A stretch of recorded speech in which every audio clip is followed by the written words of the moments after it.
பாதத்தை வழங்குமாறு நம்முடைய இந்துக்களின் எழுச்சி நாயகன் அன்பு சம்பந்தனார் அவர்களை அன்போடு கேட்டுக்கொள்கிறோம்.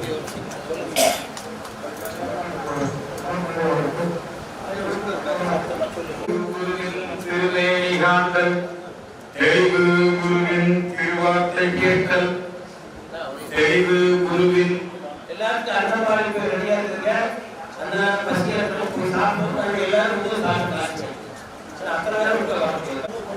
ஜெகத்குருவாக, ஞான குருவாக, ஒட்டுமொத்த தமிழ் சமுதாயத்தினுடைய குருவாக வாழ்ந்து மண்ணிலே வாழ்ந்து இப்பொழுது விண்ணிலே இருந்து நம்மை ஆசீர்வதித்துக் கொண்டிருக்கின்ற சாத்த ஸ்ரீ சிவலிங்கேஸ்வர சுவாமிகள் இந்த அற்புதமான அங்காள பரமேஸ்வரி சித்தர் பீடத்தை நிறுவினார். சிவமுக்வான் சிவம் எதேத் என்று சொல்லுவார்கள். எவ்வளவு சிவபெருமானை நினைத்து அவருடைய நினைவாகவே இருக்கின்றானோ அவன் சிவாம்சமாகவே மாறிவிடுவான் என்று சொல்லுவார்கள். அதுபோல நம்முடைய சாத்த ஸ்ரீ சிவலிங்கேஸ்வர சுவாமிகள் சாஸ்தாத் அங்காள பரமேஸ்வரியுடைய வடிவமாக நம்முடைய இந்த பகுதியை வாழ்ந்து இந்த பகுதி மக்களுக்கு மட்டுமல்ல, தமிழகத்திற்கு மட்டுமல்ல, பாரதத்திற்கு மட்டுமல்ல, உலகத்துக்கே ஞான குருவாக திகழ்ந்த சாத்த ஸ்ரீ சிவலிங்கேஸ்வர சுவாமிகள். சிறு வயதுதான் நம்ம நாட்டில் மிகப்பெரிய சாதனைகள். இதெல்லாம் படைத்தவர்கள் யார் என்று பார்த்தால் ஆதிசங்கரர். 32 வயது. இப்ப சாமிக்கு 32 வயது, ஆதிசங்கருக்கு 32 வயது. அதற்குள்ளாக ஆதிசங்கரர் பாரத நாடு முழுக்க 4 முறை அவர் திக்விஜயம் செய்து 4 பகுதிகளிலே 4 மடங்களை வைத்து ஒட்டுமொத்த இந்தியா அத்வைத தத்துவத்தை ஸ்தாபித்து சன்மத ஸ்தாபகராக இருந்து நம்முடைய ஆதிசங்கரர் அவர் 32 வயசு தான். பாரதியார் எடுத்துக்கேன், அவருக்கு கொஞ்சம் வயசு தான்.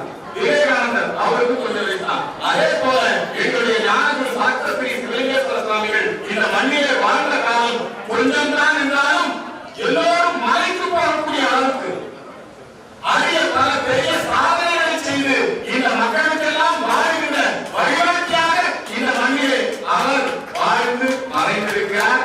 அவருக்கு பிறகு குருவின் வடிவமாக அப்படியே அவர் ஞான குருனா அவரோடவே இருந்து அவராலேயே பயிற்சிக்கப்பட்டு அவரோடவே வாழ்ந்து வேற ஒன்றும் தெரியாது. 19 ஆண்டு காலம் அவருக்கு தேவை. ஐயா சொன்னீங்க தன்னுடைய காலம் முடிந்துவிட்டது. எவ்வளவு பெரிய சாதனைங்க, யாரால பண்ண முடியும்? இந்த அகிலமே வியந்து பார்க்கிறது. 51 சக்தி பீடங்கள் 51 இடத்துக்கும் போய் அங்கிருந்தெல்லாம் மண் எடுத்துட்டு வந்து தமிழ்நாட்டில் இவ்வளவு பெரிய சாதனை. இது தமிழ்நாட்டுக்கு இந்த கோவைக்கு எவ்வளவு பெரிய வாக்கியம். 51 சக்தி பீடங்கள் ஒரே இடத்துல தரிசிக்கலாம். 12 ஜோதிலிங்கத்தை ஒரே இடத்துல தரிசிக்கலாம். அதே மாதிரி நவக்கிரக கோட்டை நம்முடைய சிவலிங்கேஸ்வர சாமி இவ்வளவு இதெல்லாம் அவருடைய ஆன்மீகப்படி வைத்தியத்துல எங்கும் குணமடையாத நோய்கள்லாம் நம்முடைய சிவலிங்கேஸ்வர சாமிகள் வந்து திருநீர் வாங்கி போனா போதும், அவர்கிட்ட மருந்து வாங்கி போனா போதும். அந்த ஈராத வியாதியெல்லாம் தீர்த்து வைக்கக்கூடியவர் யாருன்னா நம்முடைய சிவலிங்கேஸ்வர வாழ்வியல் பயம், மச்சம், இழப்பு, சோகம் ரொம்ப இப்படி வாழவே முடியாது வருவாங்க. சுவாமியுடைய உபதேசம், சுவாமியுடைய தரிசனம் அதை பார்த்தவொன்னா மன நிம்மதியோட போவாங்க. இப்படி பல பேருக்கு வழிகாட்டிய ஒரு அருள்வாக்கு சித்தராக திகழ்ந்தார், நல்ல வைத்தியராக திகழ்ந்தார். அது மட்டுமல்ல, நம்முடைய தாய்மொழி மீதும் தமிழ் மொழி மீதும் நம்முடைய சனாதன இந்து தர்மத்தின் மீதும் இந்த இந்து சமுதாயத்தின் மீது மிகப்பெரிய பற்று வைத்திருந்தார். திருநெல்வேலி கோட்டையா அங்க யார் திருப்பணி பண்ணாரு? எங்க சாமி தான் திருப்பணி பண்ணாரு. ஐயா பகவான் முகாமலிங்கருடைய குருகுடியா அங்க யார் இருப்பாரு? எங்க சாமி தான் இருப்பாரு. பெரியவருக்கு சின்னவருக்கு அவர்களுடைய நினைவிடம், அந்த நினைவிடம் இங்கிருந்து நம்முடைய இந்து மொழி பேர் இயக்கத்துடைய பொறுப்பாளர் என் அன்பு சகோதரர் திரு பி. பாரசுக்கும் அந்த குடும்பத்தார் நம்முடைய சிவலிங்கேஸ்வரனுடைய வழிகாட்டுதலின் காரணமாகத்தான் இன்னைக்கு நீங்க போனீங்கன்னா காளையார் கோவில் முன்னாடி அந்த சின்னவரது பெரியவரது அவருடைய நினைவிடம், அந்த நினைவிடத்தை மீண்டும் எடுத்து கட்டியவர் யாருன்னா நம்முடைய சிவலிங்கேஸ்வரர் சாமி. இப்படி எத்தனையோ கோவில்களுக்கு கும்பாபிஷேகம், அதுவும் இந்த பட்டியல மக்கள் மதவாரி செய்கின்றவர்கள், அறிஞர் மக்கள்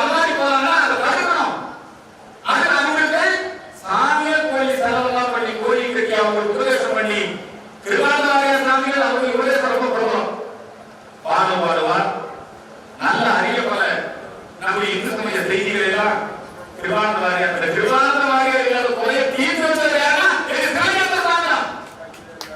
அவருடைய பாடல்கள், அவருடைய சுற்றுப்பயணம் எந்த அளவுக்கு சுவாமியுடைய அந்த தாக்கம் இந்தியாவுக்கு இருந்ததுன்னா, தயானந்த சரஸ்வதி சுவாமிகள் அவர் எல்லா மடாதிபதிகள், குருநாதர்கள், இந்தியாவில் இருக்கிற எல்லா மகா மண்டலேஸ்வரர்கள் எல்லாத்தையும் கூப்பிட்டு ஒரு மிகப்பெரிய சபையை உருவாக்குகிறார். எல்லாத்தையும் மேல உட்கார வச்சுட்டு தயானந்த சாமி கீழே உட்காருவாரு, கூட நம்ம சிவலிங்கேஸ்வர சாமி கூட பக்கத்துல உட்கார வச்சுப்பாரு. சிவலிங்கேஸ்வர சாமி தான் நம்முடைய தயானந்த சாமிக்கு ஒரு பெரிய தலைவர். காஞ்சியுடைய ஜெகத்குரு ஜெயேந்திர சரஸ்வதி சாமி நம்முடைய சாமி மீது மிகப்பெரிய அன்பு. காமாட்சி ஆலயம் அப்படின்னு சொன்னாலே காஞ்சி காமாட்சி சாமி. நமக்கெல்லாம் ஒரு பெரிய மகா மந்திரத்தை நம்முடைய சிவலிங்கேஸ்வர சாமி விட்டு சென்றிருக்கிறார். துர்க்கை மகாசக்தி, வாணி மகாசக்தி, லட்சுமி மகாசக்தி, வாணி மகாசக்தி. இந்த காமாட்சி அம்மனாக பார்க்கிறார். இப்ப காமாட்சி அம்மன் பீடம், சங்கர பீடம் அப்படின்னு சொன்னாலே எல்லாருக்கும் சங்கர படம் தான் ஞாபகம். ஆனா நம்முடைய சிவலிங்கேஸ்வர சாமி பார்க்கறது என்ன காமாட்சி அப்படின்னு சுவாமியுடைய தாக்கம் இந்து இயக்கங்கள்ல கொஞ்சம் நெஞ்சம் இல்லை. இந்து கட்சிக்கு அமைப்புல நிறுவன தலைவர் யாருன்னு கேட்டா எங்க சாமி சொல்லுங்க, நான் தான் என் கட்சியை உருவாக்குறேன். நான் சொல்றது இந்துமணி தலைவர் நான் தான். இந்துமணி வேலையில் நடக்கக்கூடிய நிகழ்ச்சிகள், விநாயகர் விழாக்கள், தாய்மொழி திரும்ப நிகழ்ச்சிகள், விஸ்வந்தோடு நம்முடைய வேளாண்மையா இருக்கலாம், ஐயா வீரத்துறை ஆர்வமாக இருக்கலாம், நம்ம எளிய செஞ்சியாக இருக்கலாம், சம்பாந்தியாக இருக்கலாம், அத்தனை பேருக்கும் அவங்களாம் வயசுல தெரியுங்க, அனுபவத்துல தெரியுங்க. ஆனா நம்முடைய சுவாமி சாட்சாத் அங்காள பரமேஸ்வரியின் வடிவாக இருந்த காரணத்தால் அத்தனை பேர் வந்து நம்ம சாமி கிட்ட வந்து வழிகாட்டு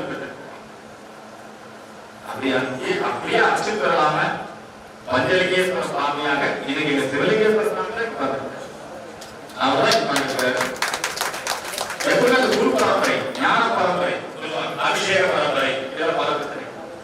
நம்ம சுவாமி இந்த சாந்த பீடம், அபிராமி பட்ட திருமணம், நம்முடைய இந்த அற்புதமான அகில உலக பாரத தெய்வீக சமாதான இயக்கம், அதை வச்சு எத்தனை ரத யாத்திரைகள், எத்தனை பிரச்சாரங்கள், வெளிநாடுகளுக்கு சுற்றுப்பயணங்கள். இப்ப கூட சாமி எத்தனை இவங்களுக்கு நேரம் கிடைக்குது, எங்க பார்த்தாலும் சுவாமி இருந்தாங்க.